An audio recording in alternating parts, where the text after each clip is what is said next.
നമസ്കാരം.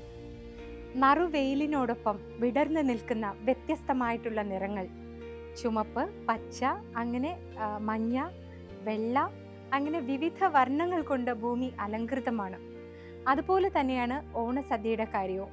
പച്ച നിറത്തിലുള്ള ഇലയിൽ നിരന്നു നിൽക്കുന്ന വ്യത്യസ്ത വർണ്ണങ്ങളിലും രുചികളിലുമുള്ള നമ്മുടെ നാവിൽ കപ്പലോടാവുന്ന അത്രയും കൊതിയൂറുന്ന വിഭവങ്ങൾ, അതാണ് ഓണസദ്യ. ഓണസദ്യയുടെ ഓരോ വിഭവങ്ങളുടെയും നേർക്കാഴ്ചയാണ് 10 ദിനം 10 രുചി.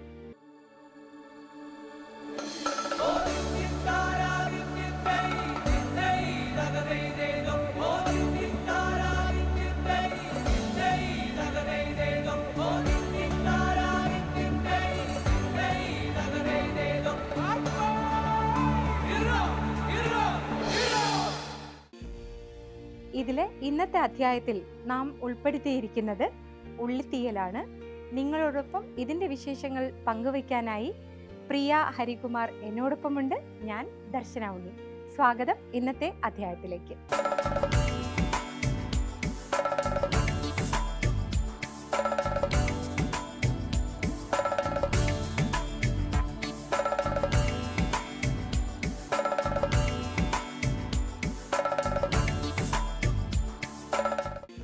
ഇന്നത്തെ വിഭവം ഉള്ളിത്തീയലാണ് അല്ലേ? എങ്ങനെയാണ് ഇതിന്റെ പ്രിപ്പറേഷൻ, എക്സ്പ്ലെയിൻ ചെയ്യാമോ? തീർച്ചയായിട്ടും. ഉള്ളിത്തീയൽ നമ്മള് പേര് പറയുന്ന പോലെ തന്നെ മെയിൻ ഇൻഗ്രീഡിയന്റ് എന്താ? ഉള്ളി തന്നെയാണ്. അത് ചെറിയുള്ളി. ചെറിയുള്ളി എപ്പോഴും സവാളയെക്കാളും മികച്ച ഒരു മണവും രുചിയും കൊടുക്കുന്ന ഐറ്റമാണ് അല്ലേ? അപ്പോൾ ഇതിൽ നമ്മൾ ചെറിയുള്ളി വഴറ്റി തേങ്ങ വറുത്തെടുത്ത് ചെയ്യുന്നതാണ് തീയൽ. അത് എല്ലാവർക്കും അറിയാം. പല വിധത്തിലുള്ള തീയലുകൾ എന്നും നമ്മുടെ ഹൗസ് ഹോൾഡിലുണ്ട്. എല്ലാ വീട്ടിലും എന്തെങ്കിലും തീയലൊക്കെ ചെയ്യും. പക്ഷെ നമ്മൾ സദ്യയിൽ ചെയ്യുമ്പോൾ മറ്റ് ഒഴിക്കുന്ന തീയൽ, മറ്റേത് തീയലൊരു ഒഴിച്ച് കറി പോലെ ഒഴിക്കുകയാണല്ലോ നമ്മൾ ചെയ്യുന്നത്. കുറച്ചുകൂടി കുറുകിയ രീതിയിലായിരിക്കും സദ്യയുടെ തീയൽ ചെയ്യുന്നത്. വളരെ കുറുകുന്നില്ല, എന്നിരുന്നാലും വളരെ ലൂസും ആവില്ല. ഇച്ചിരി ഒന്ന്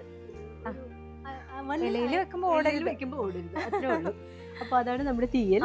തീയൽ പിന്നെ എന്താ പറയാ, മറ്റ് പല വിഭവങ്ങളിൽ നിന്നും വളരെ വ്യത്യസ്തമാണ്. സദ്യയിൽ വിളമ്പുന്ന വിഭവങ്ങളിൽ, സാധാരണയായി വിളമ്പുന്ന വിഭവങ്ങളിൽ നിന്ന് വ്യത്യസ്തമാണ്. ബിക്കോസ് ഇത് അതിന്റെ ഇൻഗ്രീഡിയൻസ് ആയാലും അതിന്റെ ചേരുവകളായാലും രുചി ആയാലും എല്ലാം കുറച്ച് ഡിഫറെൻ്റ് ആണ്. മറ്റേത് വളരെ നേരത്തെ പറഞ്ഞ പോലെ സാത്വികമായ ഗുണങ്ങൾ അടങ്ങിയ ഭക്ഷണ പദാർത്ഥങ്ങളാണ് ബാക്കിയല്ല. ഇതൊക്കെ കാലാകാലങ്ങളായി ഉണ്ടായ മാറ്റങ്ങളിലൂടെ വന്നു ചേർന്നാണ്. നമ്മളുടെ പേഴ്സണൽ രുചികൾ അതിൽ ഇടം പിടിക്കും.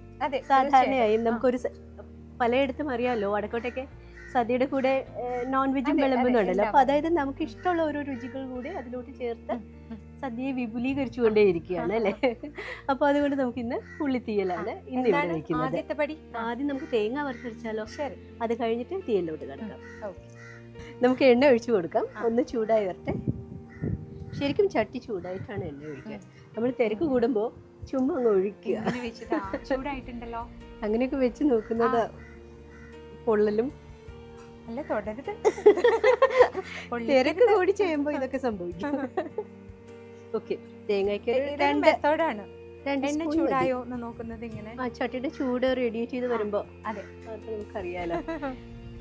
ഓക്കെ, നമുക്കിത് തേങ്ങ വറുത്തരയ്ക്കാനുള്ളത് ഇതിലോട്ടിടാം. തേങ്ങ അത്യാവശ്യം തേങ്ങ ചേരുന്നതാണ്. ഞാനൊരു വലിയ 1 കപ്പ് തേങ്ങ ചേർക്കുന്നുണ്ട്. ഒരുപാട് ക്വാണ്ടിറ്റിയിലല്ലല്ലോ ചെയ്യുന്നത്. നാളികേരം, പിന്നെ ഇനി അടുത്തെന്താ ഇടുന്നത്? നാളികേരത്തിലോട്ട് നമ്മൾ പൊടികൾ ചേർത്ത് കൊടുക്കുക. ഇതിപ്പോ ഞാൻ എളുപ്പപ്പണിയാണ് ഈ പൊടി ചേർക്കുക. അല്ലെങ്കിൽ മുഴുവനായിട്ടുള്ള വറ്റൽമുളക് ചേർക്കാം, മുഴുവൻ മല്ലി ചേർക്കാം, എന്നിട്ട് അരച്ചെടുക്കാം. ഞാനിപ്പോ പൊടി ചേർക്കുകയാണ്. അടുത്തത് എന്ത് പൊടി എടുക്കേണ്ടത്? ഇതൊന്നും ആയിക്കോട്ടെ, ഇതൊന്നും അവിടെ വെക്കാം. ഞാൻ തീ ഒന്ന് കുറഞ്ഞു കൊടുക്കുക, കാരണം പെട്ടെന്ന് തന്നെ ഇത് മൂത്ത് പോകും. നമ്മൾ ശരിക്കും പറഞ്ഞാൽ ചെറുതീയില് സ്വർണ്ണ നിറമാവുന്നവരെ വറുത്തെടുക്കണം എന്നാ ശാസ്ത്രം. നമുക്കിത് ചെറിയൊരു കളർ ചേഞ്ച് ആവുമ്പോൾ പൊടികൾ ചേർക്കാം. ഒന്നുകൂടി തീ കൂട്ടിക്കോട്ടെ. ഞാൻ തീ കൂട്ടിയാല് ദർശനം ചെയ്യേണ്ട ഒരു കാര്യം എന്താ? പെട്ടെന്ന് എനിക്ക് സാധനം പറഞ്ഞാൽ മാത്രം മതി. ഞാൻ മൂത്ത് പോവും, നമുക്ക് കരിയണ്ടല്ലോ. അതെ, ഞാൻ പറയുന്നത് ഇതിലോട്ട് ഇട്ടേക്കണം. ടെമ്പറേച്ചർ കൂട്ടി. ഓക്കെ, അപ്പൊ ഇനി your time starts now. On your mark. Okay, Darshana ഇനി റെഡി ആയി. റെഡിയാണ്. ഞാൻ പറയുന്ന എണ്ണ ഇട്ടാ മതി. ഇല്ല, നമുക്ക് 3-4 ചെറിയ ഉള്ളി ഇടാം. ഓക്കെ, 3-4 ചെറിയ ഉള്ളി. കുറച്ചുകൂടെ പോട്ട്. ഇനി അത് ഇങ്ങനെ ഇത് അരയ്ക്കാനുള്ളതല്ലേ, എന്തായാലും ഉള്ളി തന്നെയല്ലേ ഇത് മൊത്തം ചെയ്യണേ. താങ്കളുടെ വിശ്വസ്തയായ സഹായിയായിരിക്കും ഞാൻ. അടുത്തത് നല്ല മണം. പൊടി ഇടാം. പൊടി ഞാൻ ഇട്ടോളാം കേട്ടോ. പറയൂ. പൊടി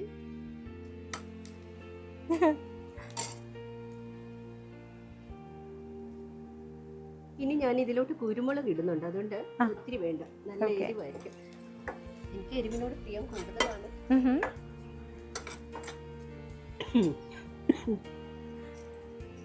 എരിവിന്റെ കാര്യം പറഞ്ഞു ചോദിക്കാൻ. ശരി, മല്ലിപ്പൊടി, മഞ്ഞൾപ്പൊടി 2 spoon. Chef at your service. Thank you. മഞ്ഞൾപ്പൊടി ഇട്ടിട്ടുണ്ട്, മല്ലിപ്പൊടി ഇട്ടു, മഞ്ഞളിടുന്നു. നെക്സ്റ്റ് നമ്മൾ കുരുമുളക് ഇട്ടല്ലോ. ഇട്ടു. പുളി ഇട്ടില്ല. പുളി വെള്ളം ഒഴിച്ചാലും മതി, പക്ഷെ ഐ പ്രിഫർ ദിസ്. ഞാനൊന്ന് വാഷ് ചെയ്ത് വെച്ച പുളി. പുളി ഒരുപാട് ഇമ്പ്യൂരിറ്റീസ് കാണും, അല്ലെങ്കിൽ നമ്മൾ ജസ്റ്റ് ഒന്ന് കഴുകിയെടുത്താൽ മതി. അത്യാവശ്യം പുളി വേണം, ഒരുപാട് വേണ്ട. ഒരു ചെറിയ നെല്ലിക്ക വലിപ്പം, ചെറിയൊരു നെല്ലിക്ക വലിപ്പം. പുളി കുറവാണെങ്കിൽ നമുക്ക് വേണമെങ്കിൽ അറിയാലോ, പക്ഷെ കൂടി പോയാൽ ഒന്നും ചെയ്യാൻ പറ്റില്ല. ഇനി ഞാൻ വറുക്കുന്ന സമയത്ത് ഒരു നുള്ളു കൂടി ചേർക്കാറുണ്ട്, അതൊന്ന് ഇട്ടോളൂ കേട്ടോ. ഓക്കെ. എന്റെ ഷെഫിന് എന്നെ വിശ്വാസം വേണ്ട, മതി മതി മതി. കാരണം നമ്മൾ ഇനി ഉള്ളി വഴറ്റുമ്പോൾ അതിലോട്ട് ഇടാറുണ്ട്. ഓക്കെ, ശരിയായിട്ടുണ്ട്. ഇത്ര മതി. ഇനി ഇത് നമുക്ക് തണുക്കാം.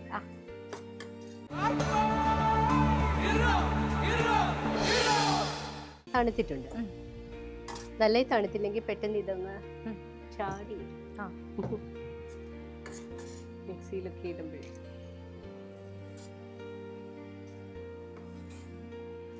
പണ്ടൊക്കെ വീടുകളിൽ തീയല് വെള്ളം തൊടാതെ അരച്ചെടുത്ത് അങ്ങനെയാ എനിക്ക് ഓർമ്മയുള്ളപ്പോൾ മമ്മിയൊക്കെ ഇങ്ങനെ ചെയ്തിട്ടുണ്ട്. അമ്മിയിലാണ്, അമ്മിയിലും മിക്സിയിൽ അരച്ചാലും. മിക്സി അരയ്ക്കുമ്പോൾ അത് പാടാണ് കേട്ടോ. ഇപ്പോൾ നമ്മൾ അരയ്ക്കുമ്പോൾ കുറച്ച് വെള്ളം ചേർക്കും, എന്തായാലും തീയലിലോട്ട് ചേർക്കും. പക്ഷെ ഈ വെള്ളം തൊടാതെ അരയ്ക്കുന്ന അരപ്പുകൾക്കൊരു സ്വാദ് ഡിഫറെന്റ് തന്നെയാണ്. നമ്മൾ പറയില്ലേ, ട്രഡീഷണൽ കുക്കിംഗ് മെത്തേഡ്സ് കുറേയൊക്കെ ഭയങ്കര ഡിഫറെന്റ് ആയിട്ടുള്ള ഒരു ടേസ്റ്റ് ആണ്. അതെ, കല്ലിൽ അരഞ്ഞു വരുന്നത്, മൺപാത്രത്തിൽ കുക്ക് ചെയ്യുന്നത്, ഓട്ടുപാത്രങ്ങളിൽ കുക്ക് ചെയ്യുന്നത്. എനിക്കും പ്രിഫർ ചെയ്യുന്ന മൺപാത്രം വളരെ ഇഷ്ടമാണ്. മൺപാത്രം, ഇരുമ്പ് പാത്രങ്ങൾ, ഓട്ടുപാത്രങ്ങൾ. നമുക്ക് ഇൻഡക്ഷൻ കുക്ക് ടോപ്പിൽ അത് നടക്കാത്തത് കൊണ്ട് ഇങ്ങനെയൊക്കെ അല്ലാതെ നമുക്ക് ഇപ്പൊ ഇൻഫ്രാറെഡ് ഒക്കെ വന്നിട്ടുണ്ട്, അതുകൊണ്ട് പേടിക്കണ്ട കേട്ടോ.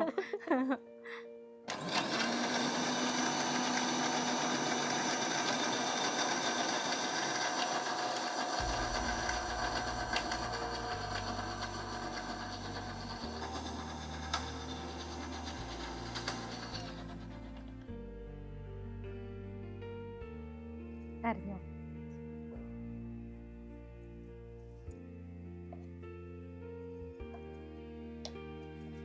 നല്ല മഷി പോലെ അറിയണം.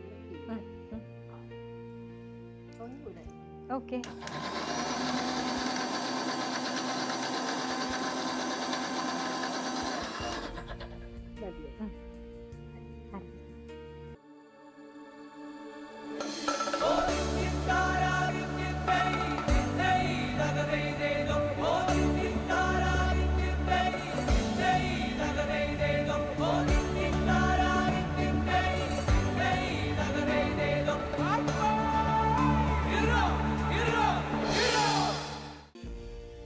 കടുക് പൊട്ടിച്ചിട്ട് നമുക്ക് കഴിക്കാം. അപ്പൊ പിന്നെ 2 ജോലിയില്ലല്ലോ, ഒന്നിച്ച് കഴിയും. ആദ്യം ഓയിൽ. ടെക്നിക്ക് നോക്കുക. Thank you. ഒട്ടും ആയിട്ടില്ല. അതെ അതെ അതെ.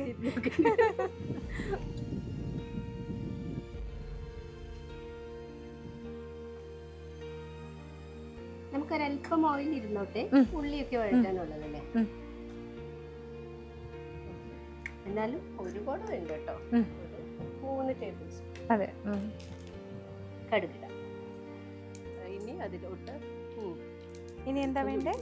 ചെറിയുള്ളി, മുറിച്ച ചെറിയുള്ളി, ചെറുതായി മുറിച്ചത്. അത് പെട്ടെന്ന് തന്നെ ഇട്ടാൽ ഈ കടുക് ഓവർ ബേൺഡ് ആവാതെ അതിന് മുന്നേ അങ്ങ് ഇട്ട് കൊടുക്കാമല്ലോ. ചെറിയുള്ളി ഇട്ട് കഴിഞ്ഞിട്ടേ, ചെറിയുള്ളി ഇട്ടില്ലെങ്കിലും കുഴപ്പമില്ല എന്നാണ് ഞാൻ പറയുക. ബിക്കോസ് നമുക്ക് എന്തായാലും സ്ലൈസ് ചെയ്ത് ചെറിയുള്ളി ചേർക്കുന്നുണ്ട്. ഇനി അത് കുറച്ച് മുളക്, വറ്റൽ മുളക് ഒരു 2-3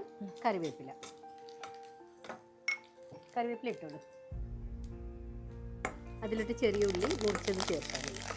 ഈ ചെറിയുള്ളി ചേർക്കുന്നതുകൊണ്ടാണ് നമ്മൾ സാധാരണ തീയൽ ചെയ്യുമ്പോൾ ഇങ്ങനെ കടുക് വെക്കും. അതില്ല എങ്കിലും കുഴപ്പമില്ല എന്ന് പറഞ്ഞു. ഇത് തന്നെ മതി. ഇത്രയും ഉള്ളി ഉണ്ടെങ്കിലും നമ്മൾ ഒന്ന് വഴറ്റി വരുമ്പോൾ അതൊരു കുറച്ചേ ഉണ്ടാവുള്ളൂ ക്വാണ്ടിറ്റി. അതിങ്ങനെ ചെറുപയർ വറുക്കാൻ കൊടുത്തിട്ട് പോയ പ്രാവിന്റെ അമ്മയുടെ കഥ കേട്ടിട്ടില്ലേ? അതെ, അതുപോലെ തന്നെയാണ് ഉള്ളിയും. നമുക്ക് ഇതിലോട്ട് ഒരു അല്പം ഉപ്പ് ചേർത്ത് കൊടുക്കാം.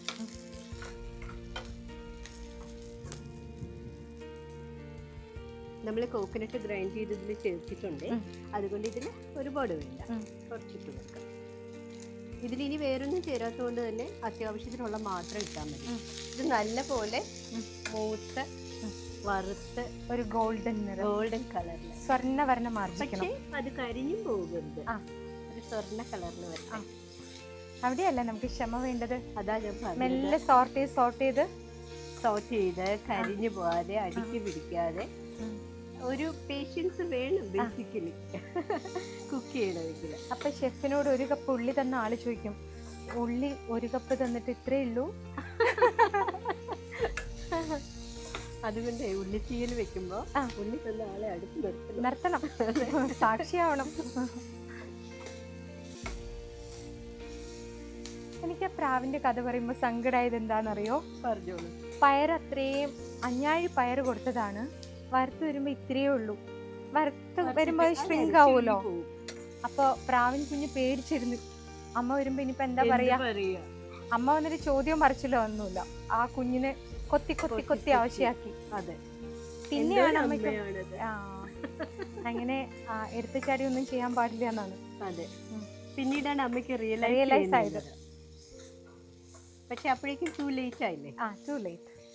അതാ നമ്മൾ ഓരോ കുഞ്ഞിന്റെ വേദനയ്ക്ക് ആരാ സമാധാനം പറയാ? അതെ, ഓരോ കാര്യം ചെയ്യുമ്പോഴും എടുത്തുചാട്ടം പാടില്ല. അത്രേ ഉള്ളൂ. അങ്ങനത്തെ കൊറേ മോറൽ സ്റ്റോറീസ് നമ്മുടെ കൊറേ കഥകളുണ്ടല്ലോ. ഈ ചെറിയ ഒരുപാട് നമ്മൾ കുഞ്ഞിലെ വായിച്ചു വളരുന്ന കുറെ, അതൊക്കെ നമ്മുടെ ജീവിതത്തിന് ഒരുപാട് ഇൻഫ്ലുവൻസ് ചെയ്തു. ശരിക്കും ഇൻഫ്ലുവൻസും മാത്രമല്ല, ഓരോ ലെസൺസ് ആണ് ഓരോ സ്റ്റോറീസ്. അതാ പറഞ്ഞത്, ഇൻഫ്ലുവൻസ് ചെയ്യുന്നത്. ലെസൺസ് ആണല്ലോ നമ്മൾ പഠിക്കുന്നത് അല്ലേ?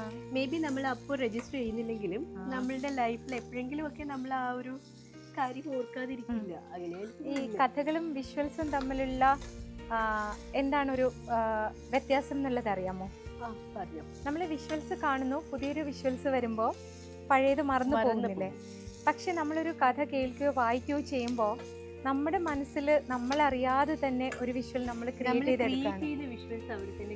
അതവിടെ ആഴത്തിൽ പതിഞ്ഞിട്ടുണ്ട്. അതെ, വായന അതൊരു പ്രത്യേക അനുഭൂതിയാണ്. തീർച്ചയായിട്ടും. വായിക്കുന്നത് ഇപ്പോൾ വളരെ കുറഞ്ഞിട്ടുണ്ട്. ഇപ്പൊ പിന്നെയും ഉണ്ട്, ഓപ്ഷൻസ് ഉണ്ട്, ഇ ബുക്സ് ഉണ്ട്.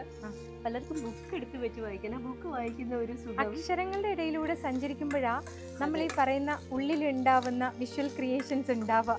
തീർച്ചയായിട്ടും. നമ്മൾ എന്ത് കാര്യം കേൾക്കുമ്പോഴും നമ്മൾക്ക് അതുമായിട്ട് റിലേറ്റ് ചെയ്യുന്ന ഒരു പിക്ചർ ഇമാജിൻ ചെയ്യാൻ പറ്റും. കഥയൊക്കെ വായിക്കുമ്പോൾ ഞാനുണ്ടല്ലോ വിഷ്വൽസ്. ഒരു ഭയങ്കര തമാശ എന്താണെന്നറിയോ? നമ്മൾ ഗ്രീക്ക് മിത്തോളജി ഒക്കെ വായിക്കുമ്പോൾ എനിക്ക് തെങ്ങിൻ തോപ്പൊക്കെ എൻ്റെ മനസ്സിലിങ്ങനെ വരും. കാരണം ഞാൻ ഒലീവ് പ്ലാന്റ് കണ്ടിട്ടില്ല. തെങ്ങിൻ തോപ്പ്, പുളിമരം, അതിന്റെ ഇടയിലൂടെ ഓടുന്ന ഹെലൻ.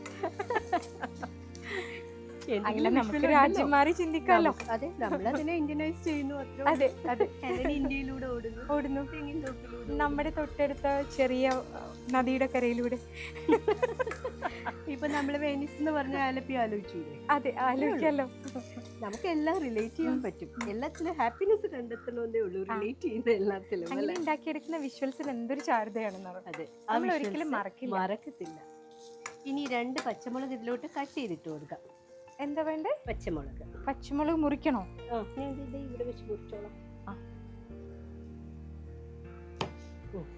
ഇനി വേണം. ഇവിടെ ഞാൻ ഒരെണ്ണം കട്ട് ചെയ്ത് വെച്ചിട്ടുണ്ട്, മതി. ഓക്കെ, നമ്മൾ ഓൾറെഡി അതിൽ എരിവൊക്കെ ഉള്ളത് കൊണ്ട് അധികം ഇടണ്ട.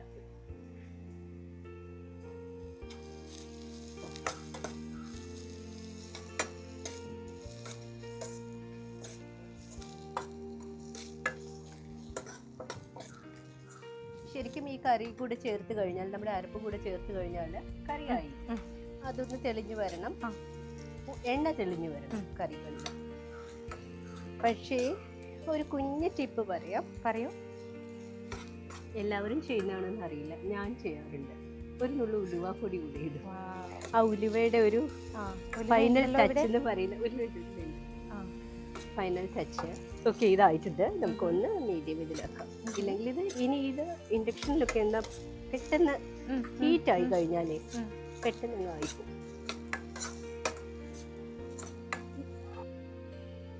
അരച്ചു വെച്ചിരിക്കുന്ന അരപ്പ് ഇതിലോട്ട് ചേർത്ത് കൊടുക്കാം. നമുക്കിതിൽ കുറച്ച് വെള്ളം കൂടെ ആഡ് ചെയ്ത് കൊടുക്കാം. ഞാൻ പറഞ്ഞല്ലോ, ഇലയിൽ വെക്കാനായതുകൊണ്ടേ നമ്മൾ ഒത്തിരി ലൂസ് ആക്കുന്നില്ല, കട്ടിക്ക് ചെയ്യുന്നത്. കണ്ടിട്ടില്ലേ സദ്യയിൽ ഉള്ളി തീയില്ല കട്ടിക്കാം. എന്നാ ഒരുപാട് കട്ടി വേണ്ട. നമുക്ക് ഇത് കൂടെ ചേർത്ത് വെക്കാം.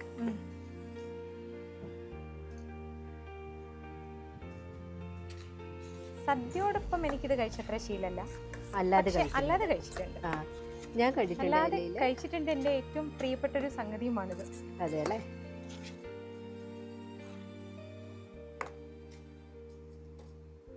അപ്പൊ അത് ശീലമില്ലാത്തവരൊക്കെ വേഗം തന്നെ ശീലാക്കിക്കോളൂ. നല്ല ടേസ്റ്റ് ഉള്ള അടിപൊളി സംഗതിയാണ്. ഒരു നുള്ള ഉലുവപ്പൊടി ഇട്ട് കൊടുത്താലോ? നമുക്ക് ഇതിലെ എണ്ണ ഇനി തെളിഞ്ഞു വരണം. ഒരു ചെറിയ സ്പൂൺ.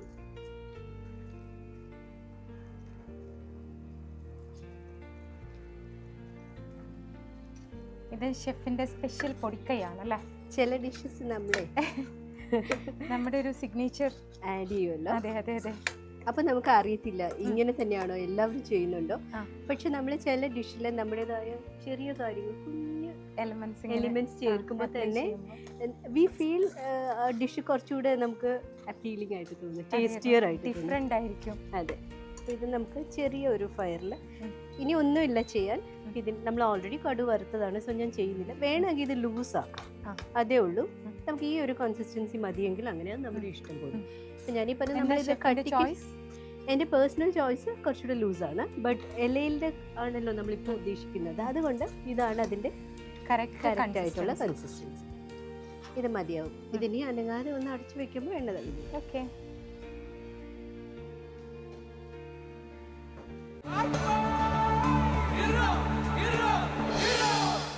തീയലിനെ കുറിച്ച് പൊതുവെ ഈ ഉള്ളിത്തീയൽ സദ്യയിൽ എവിടെയും കഴിച്ചിട്ടില്ല. സദ്യയിൽ കഴിച്ചിട്ടില്ല, അല്ലാതെ കഴിച്ചിട്ടുണ്ട്. സദ്യയിൽ ഞാൻ അങ്ങനെ കഴിച്ചിട്ടില്ല. ഞാൻ ആക്ച്വലി ചില കല്യാണ സദ്യകൾക്കൊക്കെ കണ്ടിട്ടുണ്ട്. അപ്പൊ നമ്മൾക്ക് ആഡ് ചെയ്യാൻ പറ്റും ഈ പറഞ്ഞ പോലെ ട്രഡീഷണൽ ഡിഷസിന്റെ കൂടെ നമുക്ക് സദ്യയിൽ കുറച്ച് ഫ്ലേവർ ട്വിസ്റ്റോ ഫ്ലേവർ ചേഞ്ചോ ഒക്കെ വേണമെന്നുണ്ടെങ്കിൽ കൂടെ സെർവ് ചെയ്യാൻ പറ്റുന്ന ഒരു ഡിഷ് എന്ന രീതിയിൽ നമ്മൾ കണ്ട. ഉള്ളി വെള്ളം കുറവാണ്, അതുകൊണ്ട് ഒരുപാട് നേരം ഇട്ട് ഞാൻ ചൂടാക്കുന്നില്ല. എണ്ണ തെളിഞ്ഞു വരുന്നുണ്ട്. നമുക്ക് സ്റ്റോപ്പ് ചെയ്യാം.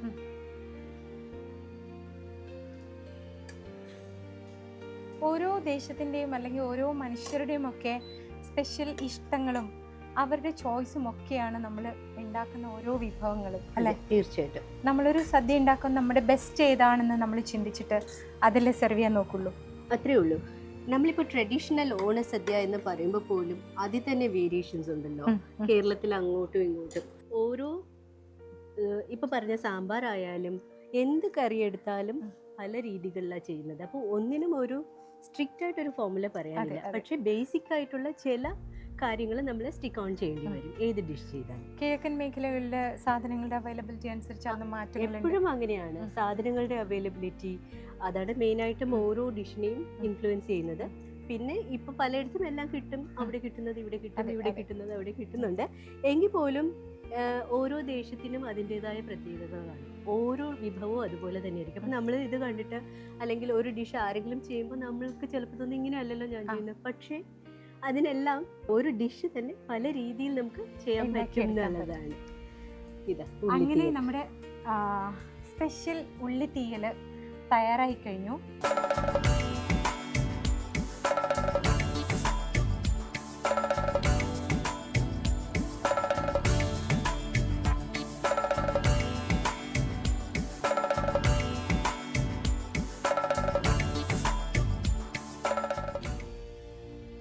കാണാൻ തന്നെ സൂപ്പർ ടെംപ്റ്റിംഗ് ആണ്. അപ്പോൾ ഇത് എങ്ങനെയുണ്ടെന്ന് രുചിച്ച് നോക്കാം. ഒപ്പം നിങ്ങളിത് ഉണ്ടാക്കി നോക്കണം. ഞാനിത് ടേസ്റ്റ് ചെയ്തിട്ട് എങ്ങനെയുണ്ടെന്ന് പറയാം കേട്ടോ. ഷെഫ് ടേസ്റ്റ് ചെയ്യാം.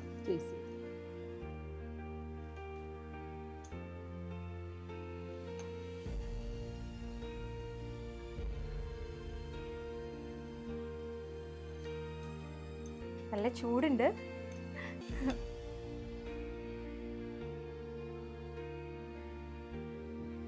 ഞാൻ വളരെ ആകാംക്ഷയോടെ നോക്കുന്നത്. ഞാൻ കണ്ണു തുറക്കാത്തൊന്നും വിചാരിക്കരുത്. അത്ര ടേസ്റ്റിയാണ്, ഭയങ്കര ടേസ്റ്റിയാണ് കേട്ടോ.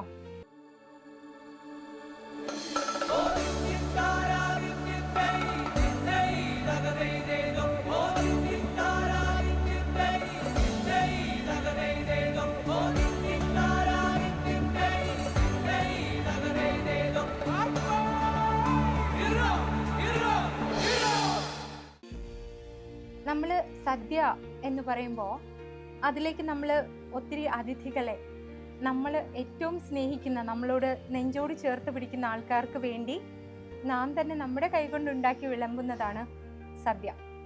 അതിൽ ഏറ്റവും നമ്മളുടെ ബെസ്റ്റ് ഏതാന്ന് നോക്കിയിട്ടായിരിക്കും പലപ്പോഴും വിളമ്പുന്നത്. അത് ഓരോ ദേശത്തിൻ്റെയും ഓരോ രീതികളുടെയും അടിസ്ഥാനത്തിലായിരിക്കും തീർച്ചയായിട്ടും. ഞാൻ നേരത്തെ ഷെഫിനോട് പറഞ്ഞു കഴിഞ്ഞു, സദ്യയിൽ ഞാൻ സാധാരണയായിട്ട് ഉള്ളിത്തീയിൽ ഇതുവരെ ട്രൈ ചെയ്തിട്ടില്ല. അപ്പോൾ അതെനിക്ക് കിട്ടാത്തതുകൊണ്ട് മാത്രമാണ്. കിട്ടിക്കഴിഞ്ഞാൽ തീർച്ചയായിട്ടും കഴിക്കും. അത്ര ടേസ്റ്റിയാണ്. എല്ലാവരും ഒന്ന് ട്രൈ ചെയ്ത് നോക്കണം. 10 ദിനം 10 രുചിയിൽ മറ്റൊരു വിഭവമായി വീണ്ടും കാണാം. Chef, thank you very much. വീണ്ടും കാണുന്നതുവരെ നന്ദി, നമസ്കാരം.